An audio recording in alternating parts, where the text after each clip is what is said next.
I'm sorry, we'll start. Brittany, we're calling roll. Yeah. Commissioner Valley, Present. and let me let in another commissioner. Oh, I bet that's Zach. Yeah.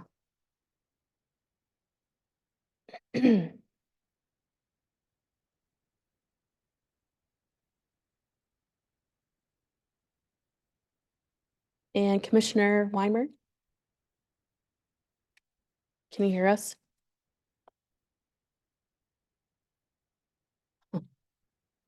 Maybe. Zach, can you hear us? Hello. Oh, good there evening. he is. Perfect.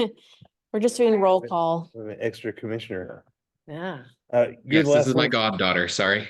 Oh, no worries. No worries. You can leave her in frame if you like. On the top of her head. Right.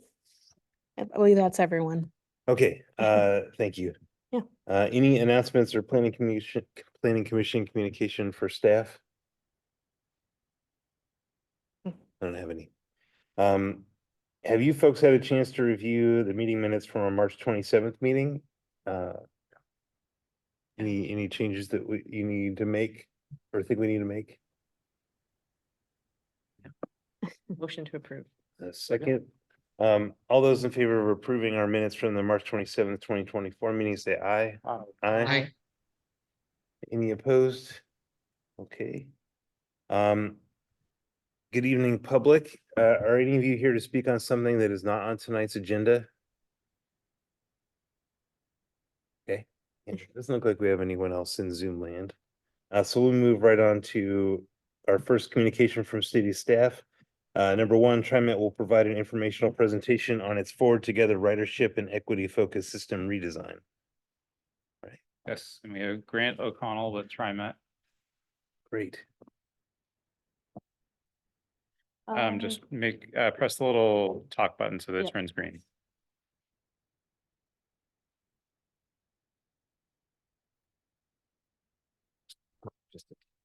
Thank you. And then we'll do the presentation for you. You can just let us know. Next slide. Yeah. Yeah.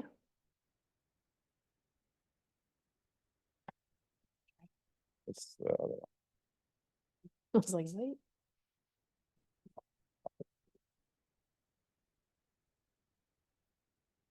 Good evening.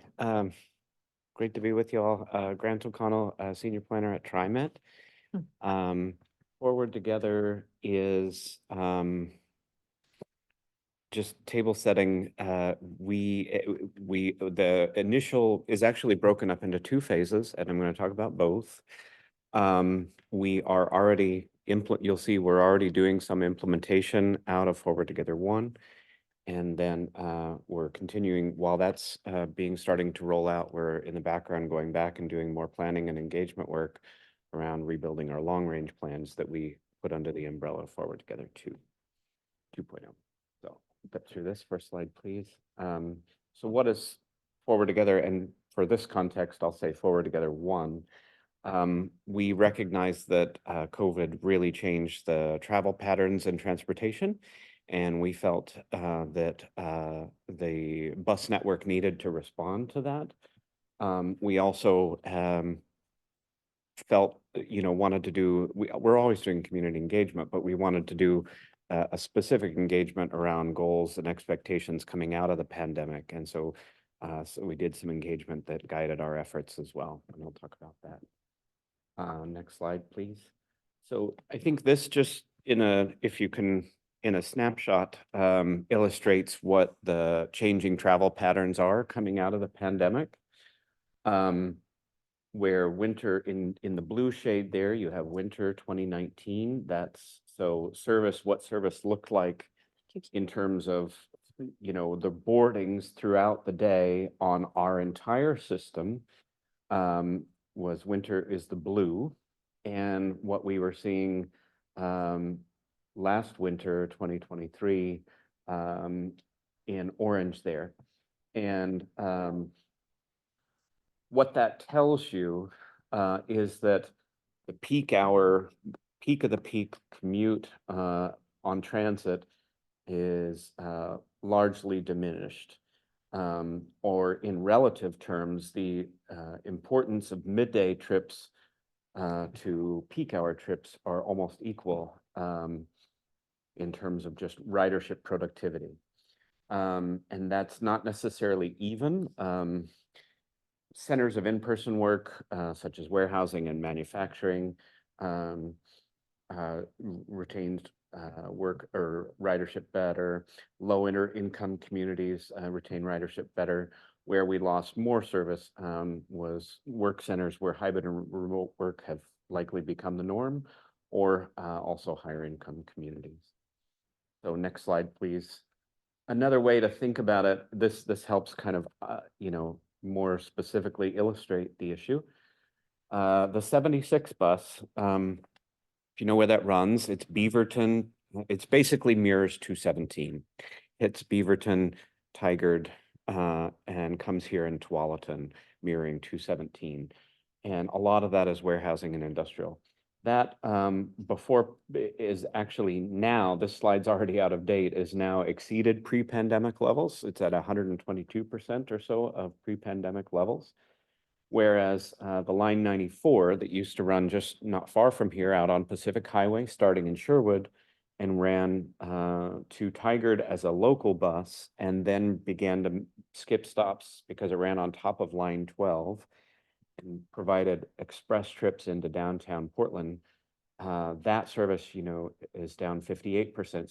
Sort of is another way to sort of illustrate the issue where centers of in-person work like the 217 corridor have retained or grown ridership, or where centers like downtown Portland, where a lot of that work that previously was done in downtown can and likely will continue to be in hybrid in some format or another. So that guided us to say, okay, how can we reconfigure our service to respond to these trends? Next slide, please. Yeah, no problem. We also did an engagement effort back in the spring of 2022 to try to really understand what do community members want for TriMet to focus on with this project. The top two items being maximizing ridership overall, I take that as make good use of taxpayer dollars, make sure whatever we're putting out there is being used, and then reduce the growth of traffic congestion. In my mind, those are both the same thing, because if we're doing one, we do the other. And then everything else below that, we're improving service that benefit people with lower incomes, disabilities, essential workers. Essentially, I can roll up under an umbrella of equity. So we took out of this a twin goal of focus on ridership, but also consider equity. Next slide, please. And with anything you want to do, sometimes you build a model to try to, if you're going to make a change, you build a model to see what that change might look like. Well, modeling at the time we were doing this project, all the computer models that exist to predict changes in ridership behavior had not yet been calibrated to the post-pandemic normal. So we needed some other way to try to measure, okay, if we're looking at a change, how can we measure the impact of that change? So this is how we did it for this project. We take this is, a hypothetical to illustrate the methodology. So here's a person, next slide. She's in a city full of possible destinations. Next slide. Combining walking and transit, there's a realistic, walk shed or transit walk shed of where that person can get to using walking and transit or rolling as well. Next slide, please. And so, that, illustrates that's how far that person can get. We did a series of analyses in this project that tried to look at that and say, how can we expand that blob, to use a less scientific term. Next slide, please. So for Tualatin, using the network that we carried forward, this was a sampling of how we did that. That was centered on the West Station over in, more like downtown Tualatin is where that centroid was centered. With the new network, we were actually expanding the number of people and jobs that could be reached within 60 minutes in this case for this sample test. And then next slide, please.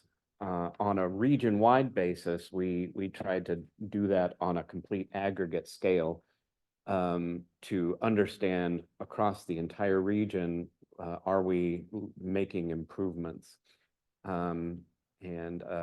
So in this, what we see here is the one dot is 25 residents, so density of dots indicates density of people. And then the blue shade shows improvements in access to either job, well, in this case, to jobs, whereas the orange shows some modest, or in some cases stronger, reduction in access to jobs. And it was easy for us to think about this through the framework of our goals of ridership and equity, because some of the areas, if like Bethany, we were not able to say that qualified under either, right? It was the bus line that was being affected that creates that bit of orange is the 47 going through Bethany. It has low ridership, and that area does show up as lower, as not an area of equity concern. So while that doesn't mean transit service in that area is entirely going away, it just shows a slight reduction in access. So it was easy for us to say broadly across the region, through lots of blue, we're seeing good improvements in access to other jobs and people, but with some things that are understandable within the context and the goals of the process. We're talking about that area here. Yes. Okay. Oh, We that's can use great. The red button. That's it. This is also out of date. One thing that's important is Forward Together as we took great pains to call it a concept rather than a plan, because we think of it as a guidebook that's guiding us. And you might, being where we are, you might ask about this area. It's more like Tigard, but this was this reduction was that Tigard quite specifically told us they're putting all of their high density in the Tigard triangle right there. And we had a frequent service line on Hall going into Durham, coming in here to Tigard. And they told us quite specifically, this is low density single family homes. This is going to be high density housing. Move that service from here over to here.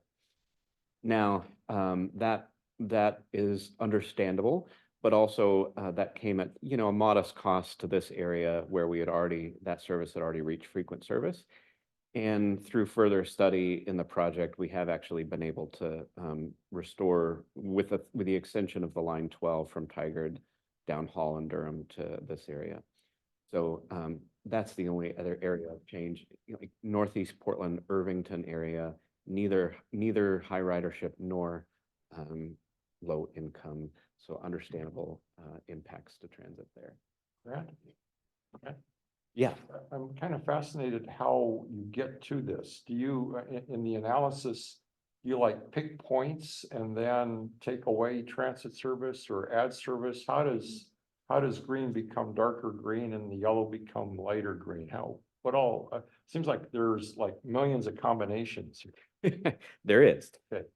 So ArcGIS, if you're familiar with a mapping software, draws little hexagons across our whole region and then gets a population sample from those, and then reads the sidewalk network through OpenStreetMap, and then the transit network that I give it as a theoretical future network, and then reads, okay, using that sidewalk and transit network, how many other people or jobs, we used both, can those people in that hexagon get to, and then there's the delta. So this was taking our old network and with that analysis, and then the new network with that analysis, and the blue versus orange is the difference, is the change. And is that kind of hit and miss, the new network lines that you draw, or is there some way to scientifically figure out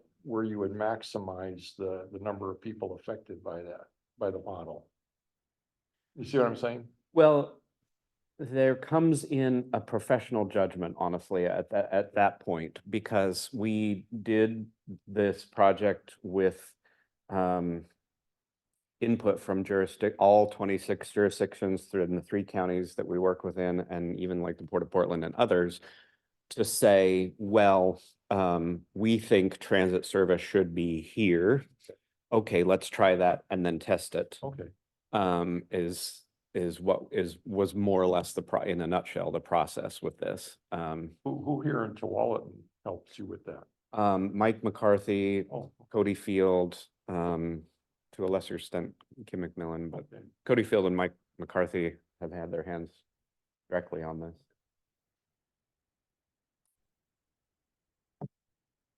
All right, next slide, please.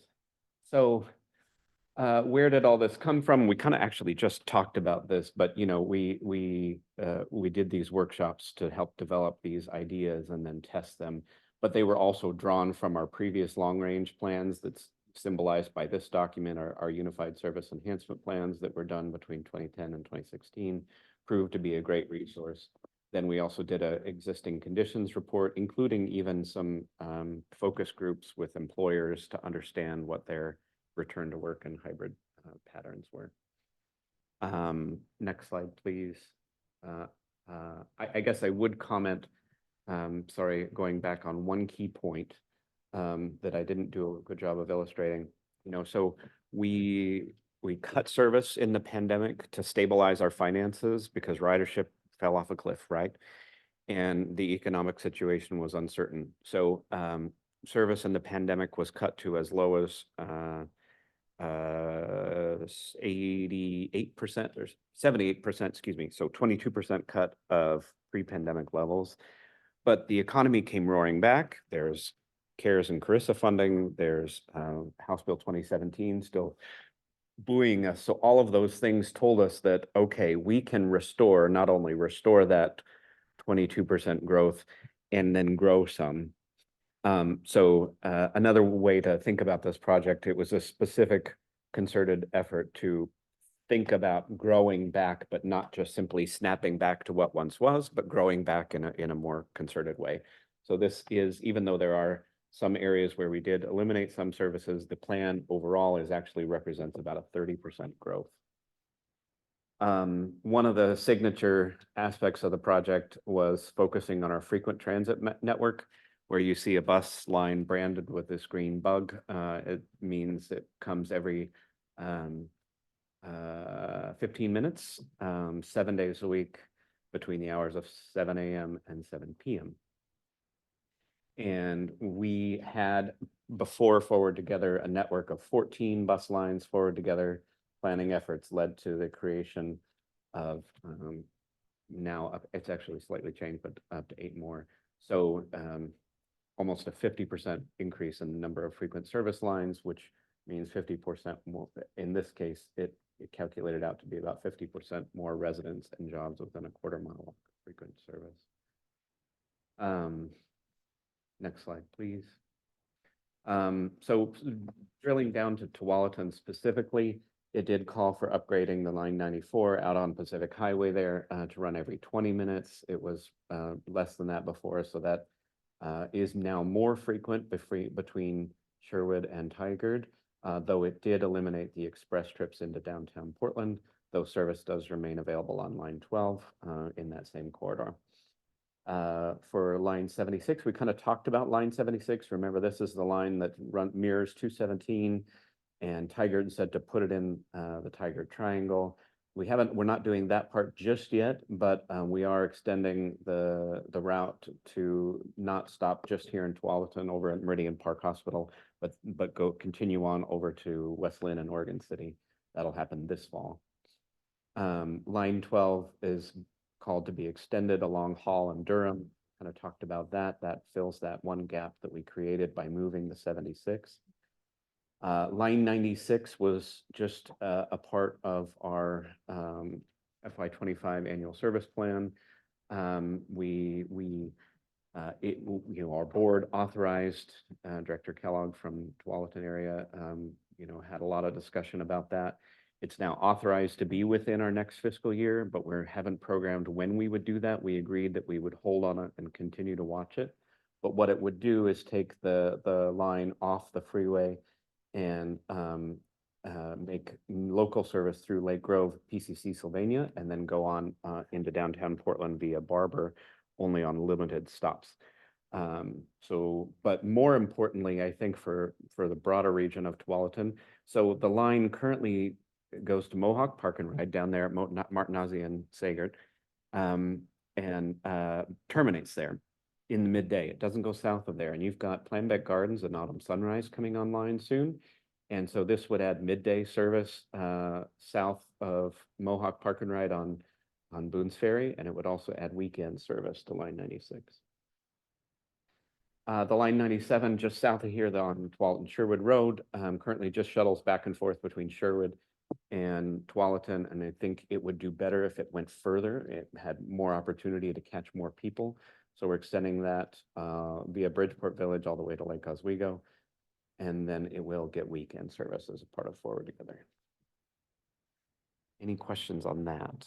On that last one, where in Lake Oswego? Downtown Lake Oswego in the Event Center. Thanks. Mm-hmm. How often do these run, Grant? So line 94 is 20 minutes, 76 is a frequent service line, so it's got that 15 minutes, 7 rule. Line 12 also every 15 minutes, 7 a.m. to 7 p.m. Monday through, or 7 days a week. Line 96 is currently line 96 is odd. When we're done with line 96, it will be half hourly through all points except the trips that would go from Barber Transit Center into downtown Portland would only operate in the peak hour to retain that commute-based pattern that is still important. It's diminished, but still important. And then the line 97 would also be half hourly.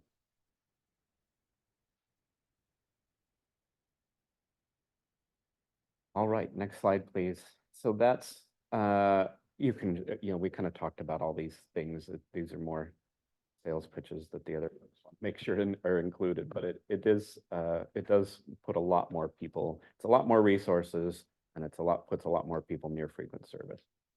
So now I kind of want to switch gears. So next slide, please. I guess there's a few points that I just want to talk about. There was actually just an article in the Portland Tribune yesterday that was really great. Forward Together is already driving a lot of the ridership growth, like some of the upgrades to frequent service on Cornell Road up on the west side drove some of that ridership growth that we're seeing over last year, 20% already. So we're really excited by seeing some results so far. Next slide. Implementation is ongoing. This is really just saying the same thing. Ridership went off a cliff, and service and ridership we're starting to it's coming back. We're pleased with that. Next slide. Again, I kind of 38% growth is a lot of growth for us to realize, and there's also a labor shortage going on. So that's why we couldn't just flip a switch and do this all at once, because it's 38% growth required almost 500 more operators. And we're really having trouble hiring. But the good news of that means that each year we find out what our operators numbers are going to be, and we and match that with the budget and do continuous rounds of outreach. And so each round things are changing. Those peak hour trips on the 96 between Barber and downtown Portland are new, that aren't reflected on the website, that were as the result of public outreach and engagement. So the good news is by doing it piece by piece as operator numbers allow, we continue to revise, adapt, and evolve to respond to different community needs. Next slide, please. I think, so we just adopted our we started Forward Together in 2021. Our fiscal years, are off a bit. FY23, we added 3%, FY24, current year, we're on track to have added 4%. We just adopted the FY25 that would add 9%. At that rate, I think we'll be done with Forward Together in fiscal year 27. So I would like to see it go sooner, but that's kind of how we're tracking on getting some of these things done. Next slide. So switching gears now, Forward Together 2.0. Maybe I should pause there before I pivot to talk about 2.0. Any more questions on 1.0? That last chart was growth over the previous year. That was total, the percentage is growth. Not quite following that. Can we go back to the previous slide? Well, 3%, 4% is since the start of Forward Together. That's not. No, 3%. So our fiscal 22 service hour, these are service hours. It's what we deal in. It's our sort of our currency because it's adjusts for inflation. But so this represents there's a 3% difference in what FY23 is relative to FY22. FY24 had a 4% difference. Okay. So when you set up the new lines, how do you like advertise to the area that that's new? Like, is there a method to it, or do you hope people find it? Like, I mean, I guess I was looking at the Oregon City West Lynn one. How will people find that that's going on, that's been added? So our community, for one thing, a lot of those folks already do know it's coming because they were really Wanting engaged it, right? in the planning process. But for those that didn't hear about it through the planning process, we always send out mailers within, I think, half mile or 3/4 of a mile of every address within a new route for lots of reasons, possibly so that they might use the service, but also so folks are aware, hey, there's going to be a bus line on the street that you maybe didn't expect before. And I anticipate in some of those bigger connecting Tualatin over to West Lynn and Oregon City, I think is going to be a big enough deal. We might also do like a community event somewhere, sort of celebrating that with some elected officials, but that will be in competition this fall, that we're also extending the Red Line Max service. So we'll have a lot of big things that are changing this fall. But anyway. Okay, so that's kind of how you do the outreach on something, because I was like, that feels like that would be a big deal, so. Yeah.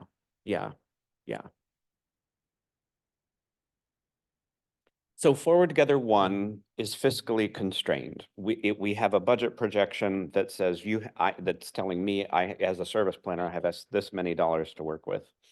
And so I've plotted out that growth based on that budget projections. But now that Forward Together as a plan is very different than what our long range vision, more visionary, fiscally unconstrained vision of the future for transit service looks like. Forward Together represents a very different thing than what our long range plans called for. So we are noting the need to then revise our longer range plans around Forward Together as a baseline. And that in a nutshell is Forward Together 2. We're trying to redraw with Forward Together 1 as a baseline. What does service, so if this takes us through fiscal year 27, what does service look like 25 years from now, just as Metro does through the RTP they're on a 2045 horizon year. Next slide, please. So we want to always have an aspirational vision for TriMet service growth beyond what we have planned in the near term. We need to respond. We've set ourselves an internal goal, kind of a moonshot, frankly, of 120 million boarding rides by 2030. So we want to understand what it would take to hit that goal. The Regional Transportation Plan has goals for transit as well. And we also know that Forward Together 1 had some things that we weren't able to do that the community still wants us to consider doing. So Forward Together 2 is trying to catalog all those things. Next slide, please. In particular, I want to zero in on the RTP put out by Metro.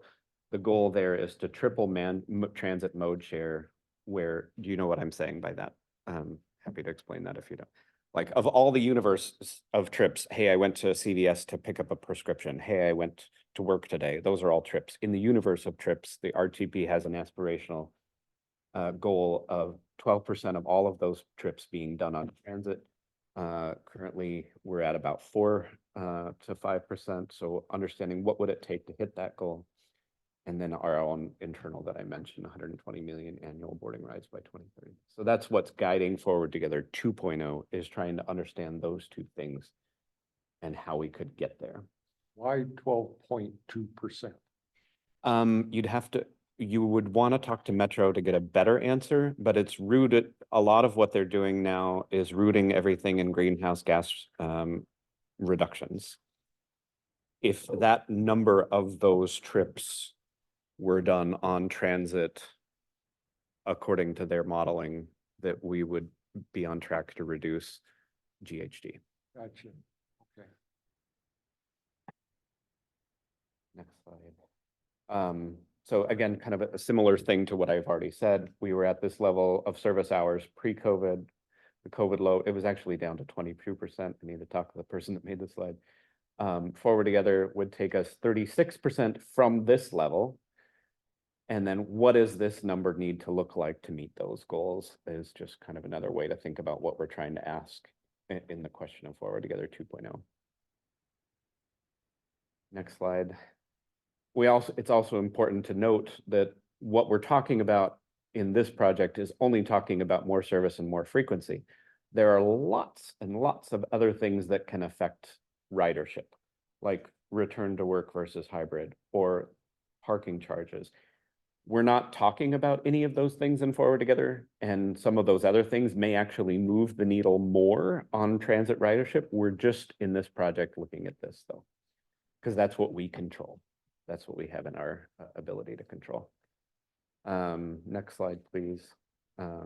Again, want to take this as our Forward Together as our new baseline and replace our long-range service enhancement plan. So you will see us go out with a vision for what our new long-range plan should look like this fall. So there will be public engagement around that. Next slide, please. I guess I'm always kind of one slide ahead of myself. So next steps, we're continuing to implement Forward Together 1 while also doing modeling and analysis on Forward Together 2. And this fall, we'll have a draft future transit network for folks to react to, and hope to finalize that vision by the end of the calendar year. Next slide. I think that's it. Yeah. Are you able to capture like the new developments and stuff? Is that what you're doing when you're communicating with the cities and the counties? Is that how you're Yes. capturing all that? In fact, just last week, we met with Cody and Mike joined us. We did some workshops with jurisdictions. The actual mechanics of how we're doing it is each city does their own land use planning projections. Metro rolls that all up into one, and then we were using the 2045 Metro land use projections as a background to draw upon for inspiration for where we need to be covering in the future.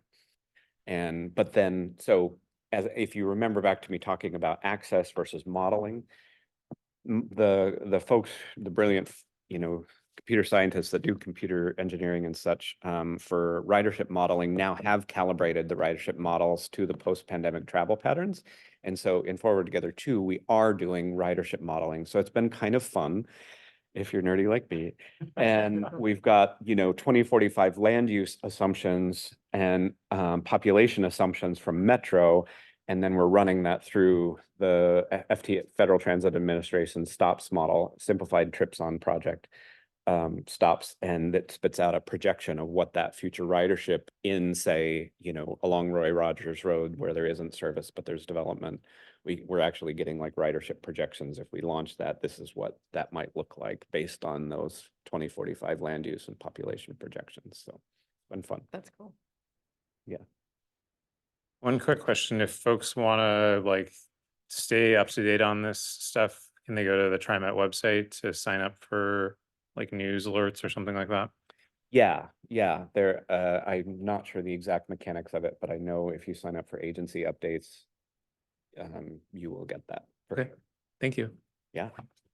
You. Yeah.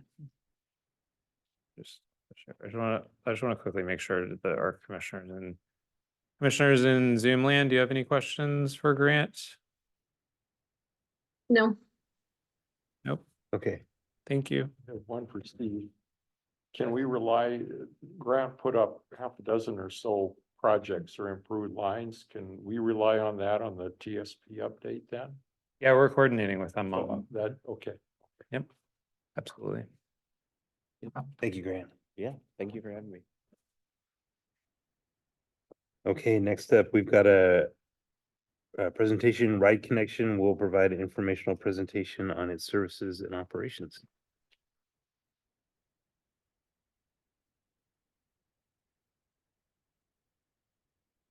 Want to come in?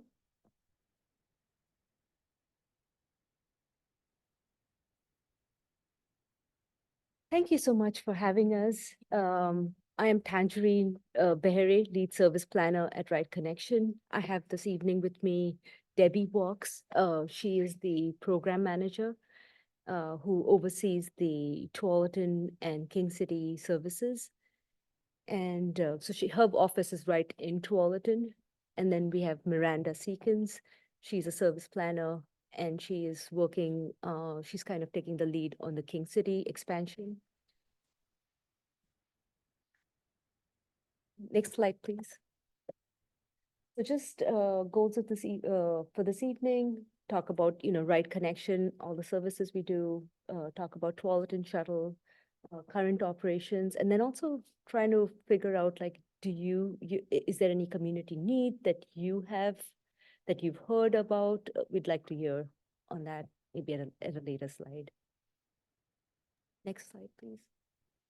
So Ride Connection, we're a private nonprofit. We provide service in the Tri-County area. We are direct providers in Washington and Multnomah County. The history of Ride Connection, we began in the mid-1980s when a TriMet Citizen Committee recommended that a volunteer transportation service provide for the needs for older adults and people with disabilities. And so we began our first as a TriMet project, and it was in 1986. And then our first ride as a nonprofit was in 1988. We did like 11,000 rides that first year. And since then, we've provided like 300,000 rides. So just a little bit of background. We're different from TriMet, but we do coordinate with TriMet and other services that they do. Next slide, please. So in Ride Connection in Washington, we have satellite offices. We have a satellite office in Tualatin, Beaverton, Hillsborough, and Forest Grove. We do a lot of services. Community Connector is like similar to Tualatin Shuttle, where it pretty much works like a fixed route, but we can deviate from that route if you call a day in advance. And also you can flag down the bus. Some things that people may or may not know, but it kind of says that on the brochure. We also have like rideabouts, which is basically group trips. So an example of that would be in North Plains, we have like a senior center, which is also an affordable housing location that don't have access to shopping. And so they kind of go twice a week, do some group trips to Winco's and some other grocery store. We have demand response, which is door to door. It's mainly for older adults and people with disabilities. We have a volunteer driver program. That's where we recruit volunteers from the community itself so that they can help their neighbors, their friends within their community to take them wherever they need to go. We have Ride Together. It's a mileage reimbursement program. It's so that, if somebody who needs a ride doesn't feel like obligated because they're asking a friend. So that's a good program. So it's called Ride Together. We have also shared vehicle agreements. Usually our fleet is set up for a certain service. So like there are times when that fleet is not being used. Like, for example, in evenings and like weekends, that's the time it's not used. So we kind of have shared vehicle agreements with agencies, organizations, so that they can use our vehicle, but they do have to go through our training. It's all free, but just to make sure that they are keeping the vehicle safe. We also have RideWise, it's a travel training program, so that people can, it's one-on-one training, it's group training, however you set it up. But it's mainly for older adults, people with disabilities, to get on TriMet, to get on to any other public transit, kind of an individual plan from their location to their destination. And then we have travel options counseling. So if you've never used Ride Connection service, you'd usually find like calling the service center and just saying, this is where I need to go. They'll help you with what are the options you have, look at your mobility needs, and try to come up with a plan. So that's called the travel option counseling. And then we have Mobility for Health, which is kind of working with culturally specific organizations, where we put a mobility specialist in that organization to help those groups of people, access transit. I know that's a mouthful, but just wanted to put it out there. And if you have any questions, or feel free to reach out. Yeah, can you give like a practical example for, it almost sounds like a wonderful Uber or Lyft kind of service. If somebody living in Tualatin wanted to go to an appointment, a doctor's appointment, how does one do that? They would call the service center, and they would have to call at least 3 to 5 business days in advance. It's not a guaranteed ride, but we try to do our best. Once we've accepted the ride or told someone that we're gonna do the ride, then it will be done, but we do have to look at the ride and determine if we have a volunteer or a paid staff person that's available to do the ride. We usually call people like a day or two ahead to let them know whether or not we have the ride available. Is it free? It's free on donation basis, and we do accept donations. And does a person need to qualify, certain age or? So our qualification is age 60 or older, or people living with a disability. And that's self-provided information. We don't have a like testing or anything. Sure. And the disability could be a temporary disability too, like someone going to cancer treatment or something like that. Or even a broken leg? Okay. Had a lot of that. And you mentioned Tualatin Shuttle, that's different from Ride Connection? It is the same thing. It's just, Tualatin Shuttle is Ride Connection. Oh, It's okay. just like in different different places, we call them different names, but it's all operated by Ride Connection. Just to make it like more local, like it's Tualatin Shuttle. Wow. The shuttle runs more regularly though, right? Correct? Yes. Like there's like a regular service mixed in with the Uber type experience, Absolutely, right? yes. Okay, so that's There's what it is. different Okay, that's why I was services. getting confused. Okay. Yep. Yeah. Yep, Okay. there is a different, so if you see like a smaller vehicle, it's probably a demand response type, but if you see like one of those 14-passenger vehicles, that it's probably a community connector. And those are open to the general public. Okay. The shuttles are. That's what I thought, because I've heard a lot about it through like the schools. I think you guys have done a really good job advertising at the schools, which I feel like has been really great to get that out to the community. Yeah. Okay. It was the shuttle I'd mostly heard about. I didn't know about the on-demand type. I know there's like a lot of things, and Yeah. yeah, I forgot to mention that it's free. There is no cost to ride any of our services. So that's kind of break the barriers of using transit or having access to any of these services. The shuttle does make regular runs like to the high school? I don't think it goes To the by- high To school. the high school. We do have a map of the shuttle on it's not the next slide, I think, but it's on a following slide. Yeah, it kind of goes, I mean, Tualatin Sherwood is, I think, like one of your main ones, right? Kind of, yeah. I feel like Yeah, it- we have a map that I can Yeah. share with, yeah. And we also have brochures that I can distribute, There it is. so you. Yeah, there you go. So this is the one, the blue route is kind of mainly for commuters. I mean, it's open to everyone, but it's designed around commuters, and so it has those peak traffic. And then like morning 7 a.m. to like 10, and then again picks up at 3 o'clock and then goes on to 7. So it does have those but the red route and the green route operate all day. It goes to the Juanita Pole Center.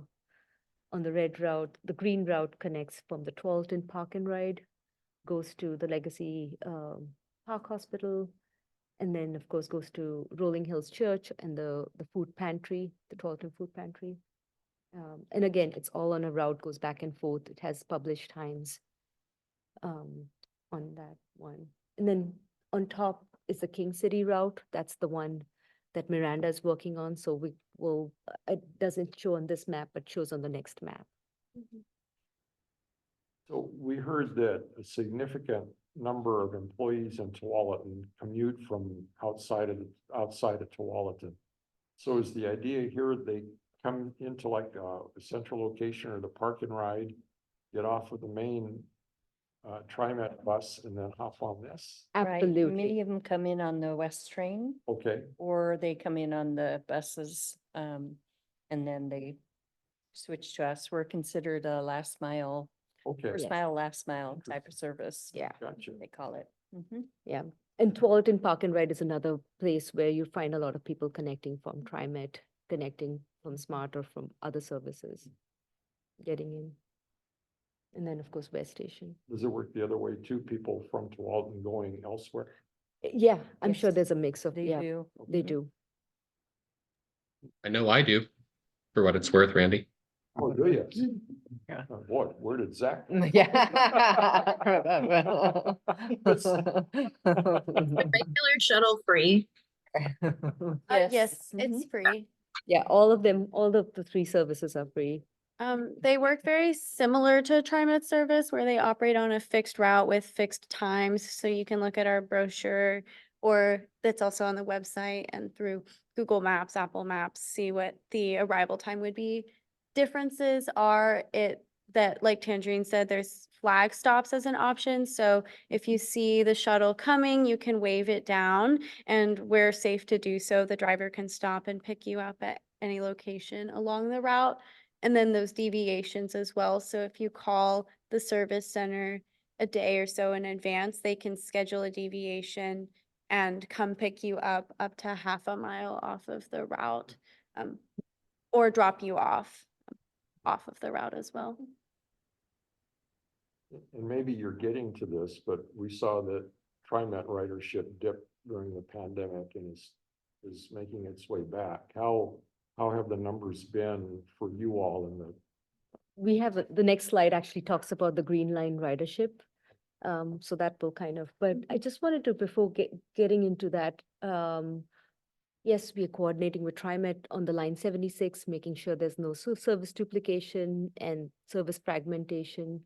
But we want to understand, like, if there's any community need that you've heard, this would be a good time to, like, let us know if you, maybe it doesn't have to be right now, but over the course of, if you do get any community needs that you find, oh, this is a community need, we would love to hear that. Well, Steve, are they plugged into the TSP program? Yep. Okay. Okay. Because I know this topic came up at one of the CAC meetings. The kind of the difficulty, I think, with Tualatin having enough of a threshold to justify a lot of metro type buses.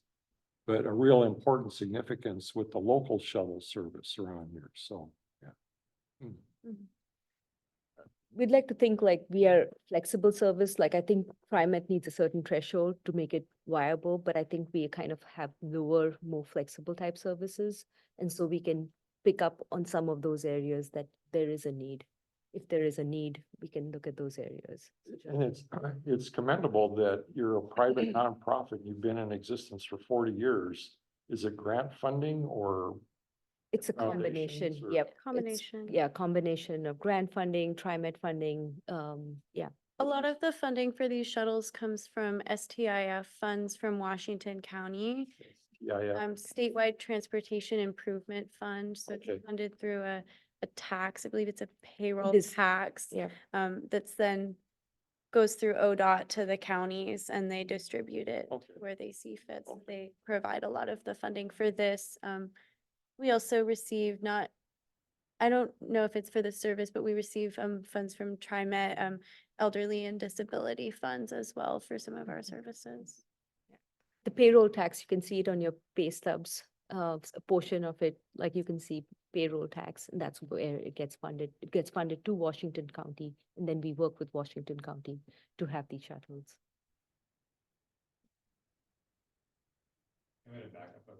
Sure. Yeah.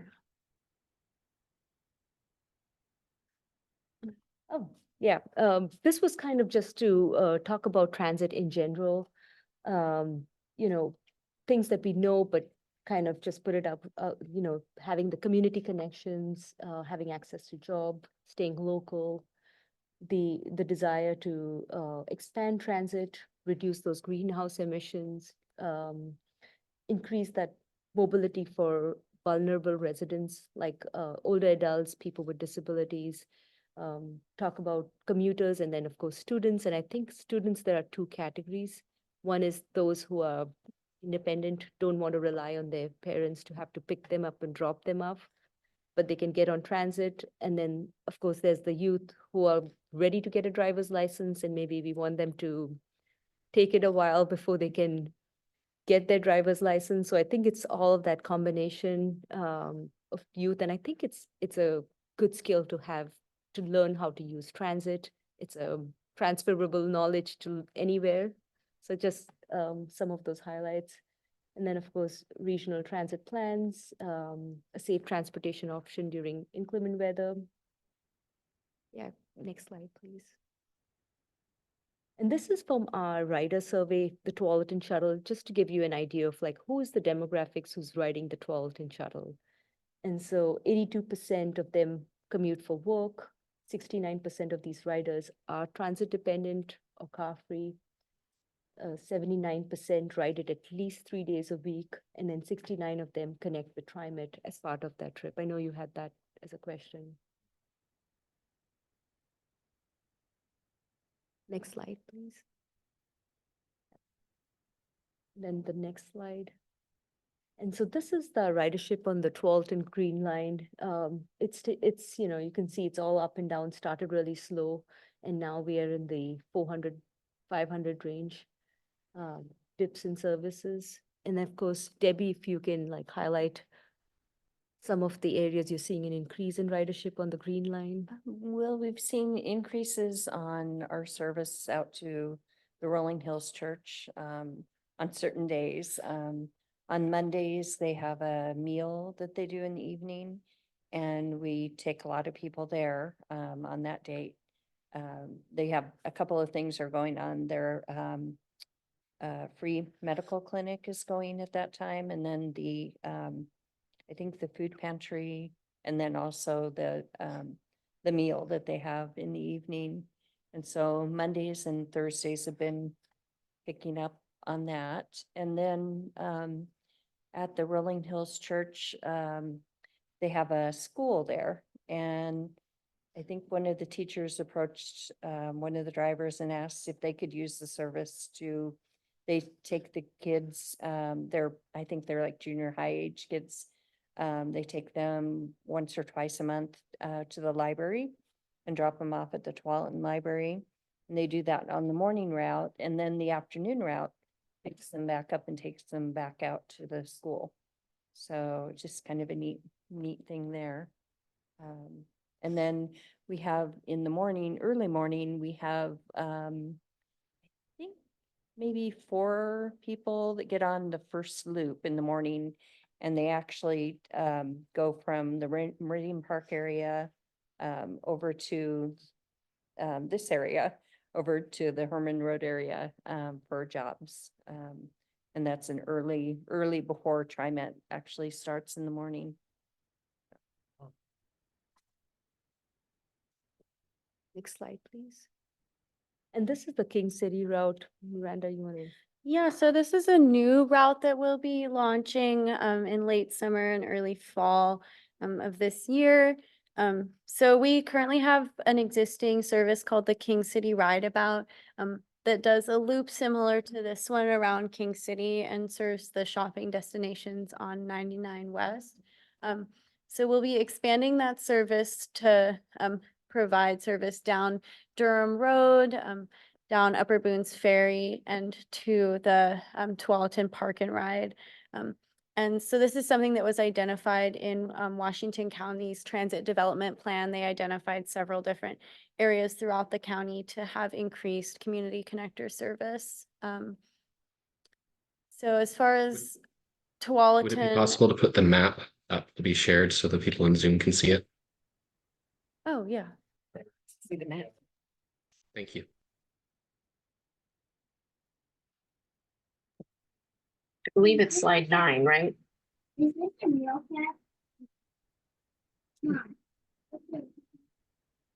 Yes, slide 9.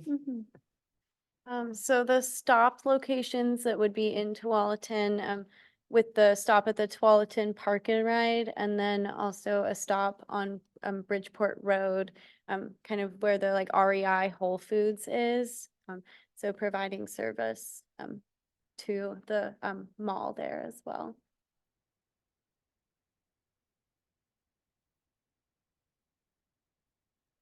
Then I guess the last slide. Yeah, just our contact information if you have questions or needs that you want to send us. Just a question. So is all the information is also on the Ride Connection website? Yes, so if you go to Ride Connection, we have community connectors and then under services, then go under community connectors. We are also on Google Maps. So Yeah. if you type the transit logo, you can find our services. Do you do, I mean, the community connector, not the other services, but do you do social media at all? we do. Okay, Facebook and Okay. Instagram and the usual, yeah. okay, cool. That's something maybe we can talk to our people about sharing to get the word out there. Absolutely. Steve, can you back up one slide, please? Oh. Of course. Randa, does the blue line and the green line, do they touch at Bridgeport or is there a?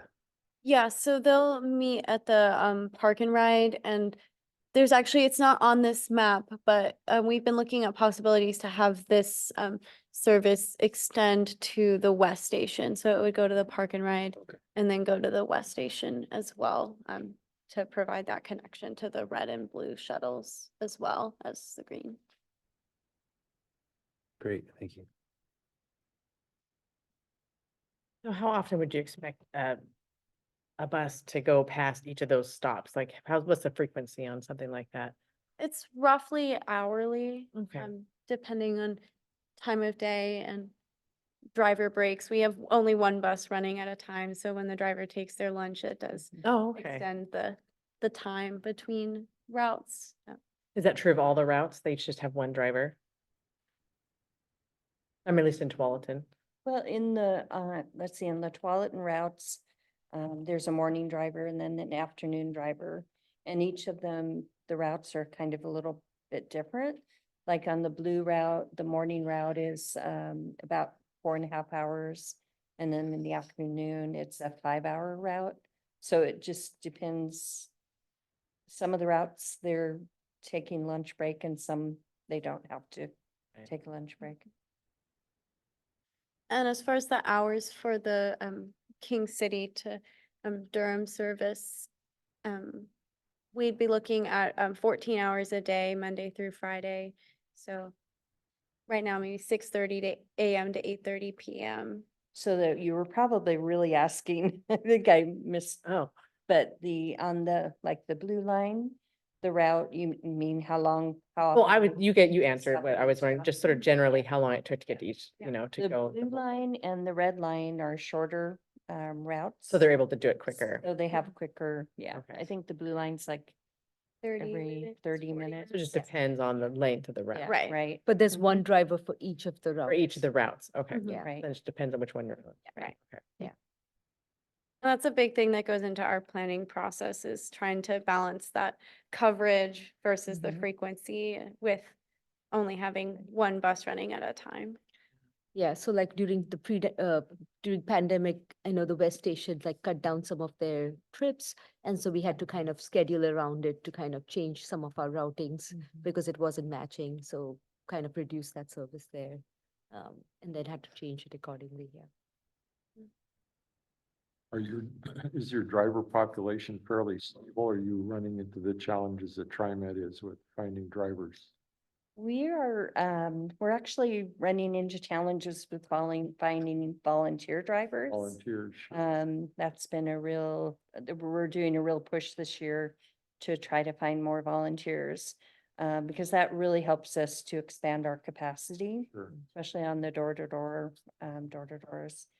As far as the shuttle drivers, it has been a bit of a challenge. But we've found we have a really good group of people that just want to be a service to their community, and they really enjoy doing the job. So,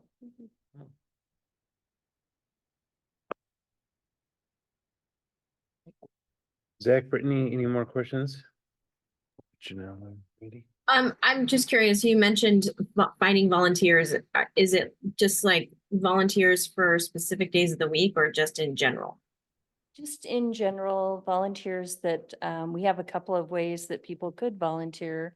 We have minivans that they could drive, then would train them how to drive our minivans. Or they could volunteer and drive like groups in our minibuses if they wanted to do like some fun group outings. Or also, we do have volunteers that use their own vehicles too.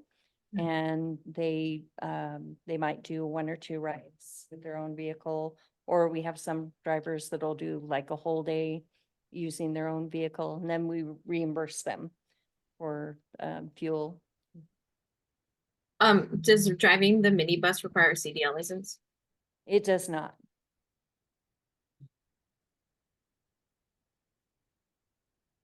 Any other questions? You say you have brochures? Yes, We we do. do. Excellent. Very informative. Thanks. Thank you so Yeah, much. All right. I think that's great. I didn't know that. Thank you very much. Thank you. Thank you. Oh.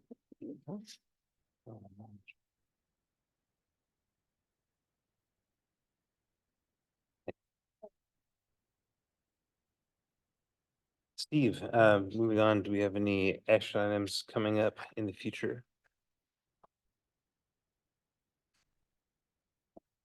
We do potentially have a couple of action items. The first one, I just wanted to, while we have some of the commission here, we would normally meet next month in June on June 19th, but that is a holiday now.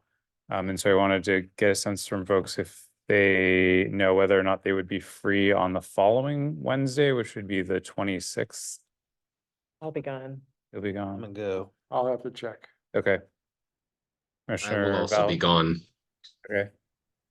And Commissioner Valley, June 26th. Brittany, do you think you'd be available June 26th? You're on mute. All right, I'm muted. Yes, I don't see anything on my calendar at the current time, but Okay. we'll have enough. I'll send out a poll with that and some other options just to see where we land then. Because it sounds like we're maybe a mix.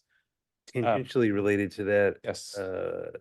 getting a new member to replace Daniel, is that? Yes, the recruitment wheels are in motion, yes. And so potentially if we can put together a meeting in June, we'd also have him back to honor him, give him a little certificate and say some nice words briefly as part of that. And then the agenda item would be a small rezone, I guess I'd call it a map adjustment for zoning. The Herman Road Industrial Development that was just constructed recently down the street, which is next to the Willow Glen Mobile Home Park. Mhm. Historically, the Willow Glen Mobile Home Park has been encroaching, I think unbeknownst to the industrial property owners, on a part of their property. And in the interest of being neighborly, in the spirit of cooperation, the industrial property owners were basically just willing to grant them the property. And then they're doing a zone change to kind of square up the zone because one is zoned residential and the other one's zoned industrial. And so It's kind of Interesting. doing the fix that makes it appropriate. And so then that helps it so that then in the future, if the mobile home park needs to actually do permitted activities in the area, it doesn't become a problem. Nice. And so that is on the docket. And then we also are potentially, and this is probably more likely in July or August, going to revisit adoption of the stormwater master plan, which you may recall the commission recommended approval to the council, and then the council tabled it for further development of some technical information, which has now been done. Thank you, special guests. And we're now kind of at a point in our work plan where we have a little bit of a lull before the TSP work really kicks into high gear. And we just had the council adoption of that small code bundle that you recommended to them. So we have kind of a short window to get some things done. We'll have CFAC parking, which you recommended, is going to council on June 10th. And so we're kind of like, we're actually taking stuff off of our work plan, which feels really great. And so we're hoping to do the same with that stormwater master plan. So we actually have potentially a fairly busy summer for you. And then we are having pre-application meetings with Lamb, who is looking to do actually another expansion at their campus. And so there'd potentially be another industrial master plan revision back for you again sometime this summer as well. So actually quite a lot of things going on. And then of course, by that point, we'll probably be getting at least close to a point where we'll at least give you probably one more informational presentation on the TSP. And then, come fall, winter, we'll be looking to you to provide a recommendation to the council on that project. So actually a lot of exciting stuff coming up. Great. Thanks for the forecast, Steve. Yeah, of course. But that's it, unless you have any questions or comments for me. Looks like Susan, you got a question? I think I'm out with my guest. TSP subcommittee that I want to, we were invited to come in to hear the presentations. But I don't know why you had the presentations. Did you find out, did you get information that was new or what you were looking for or enough information from those organizations? Are you talking about tonight's presentations? Personally, yes, I didn't know anything about the TriMet stuff. And I only had a passing familiarity with the Ride Connect. Yeah, no, that's very helpful, I'd say. Yeah. I've got a 10-year history with both, between the Chamber of Commerce and Tualatin Aging Task Force. And I don't know how they will stay, and it might not be appropriate for tonight, but there's a lot of history behind both TriMet and Ride Connection. The Aging Task Force in the Chamber actually brought Ride Connection, got them to come here. It was not a city in the city plan at all. So it's our baby, and we're really proud of it and how it's moving. And we've worked with TriMet for years. The Aging Task Force has a real partnership with them. So we have a lot of history. And you didn't get any history tonight of bus signs and why they work, why they don't work. And you don't have a real history behind Ride Connection, how long it took us to get it here and to get it started. And I think some of that's important because both are playing a huge part in how we transport across Tualatin and outside of Tualatin. And I also represent the aging community, and it doesn't get recognized, but this national statistic is that by 2030, there will be more seniors over 65 than there will be people under 18. So you have an aging population. Tualatin is an aging community, whether you like it or not. And TriMet and Ride Connection don't always address your aging population in Tualatin, but we have it could be anywhere from 15 to 18% of the population is an aging population, and it takes up a lot of room in our community between housing and transportation. And transportation negates isolation, And isolation is the number one killer of seniors and adults over any other illness. And so I'm sorry, I'm preaching, and I could go on and on, but I was surprised at how many people don't know Ride Connection and what they do and how they do it.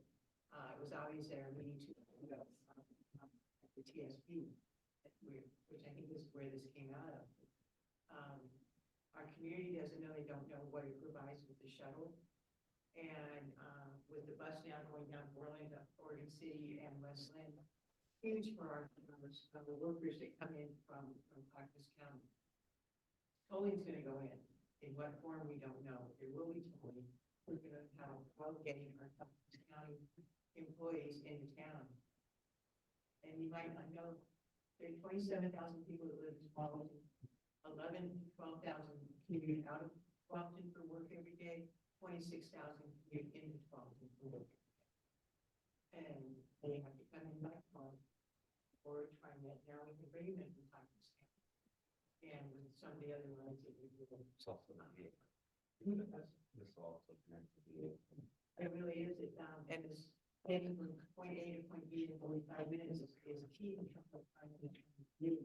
I was talking on the transportation committee from Washington County last year, and when the first meeting, we put up the map to show where all the key travel spots were in Washington County. Tualatin was not on the map. And I was the only representative from Tualatin on the committee. And I raised my hand and I said, I think you forgot something. We get overlooked sometimes too. To be aware of that. Susan, let's, after we adjourn today, you stick around and talk with Steve and I think maybe it's time to get a representative from the aging task force to come and talk to the planning commission. Yeah. Does that sound? I was so happy when you heard that, because I didn't know you all took up this part of what goes on with falls, and I thought it was on permits and buildings and all the other reasons we come and sit in front of you. So I was really pleased, and I would be happy to. I do get on my bandwagon, and I apologize for taking up your time. Well, I mean, I'd like to give you an official spot on the agenda. Oh, So let's talk about it Yeah. after we adjourn though. I just have, I believe in history. And you can't move forward and make plans in the future if you don't have your history. And I would love to give you some more history. Okay. Thank you very much. I'll just say at the meeting before the last TSBC CAC meeting, one of the topics is transit, and Susan educated a number of us about the shuttle business, and being new, didn't know anything about it, and come to find out a whole bunch of people don't. So I've got a hunch that we will see a section addressing that or in the TSP when it comes out. So, yeah. Thank you. Thank you. Yeah, that's great. All right, do I have a move to adjourn? Motion to adjourn. Okay, we're adjourned. Thank you, everyone. Thank you. Hey, commissioners. Thank you very much. I'm gonna go ahead and bounce since I've got the little one. Thank you, guys. Thanks. Bye. Bye-bye, Zach. You caught me off guard.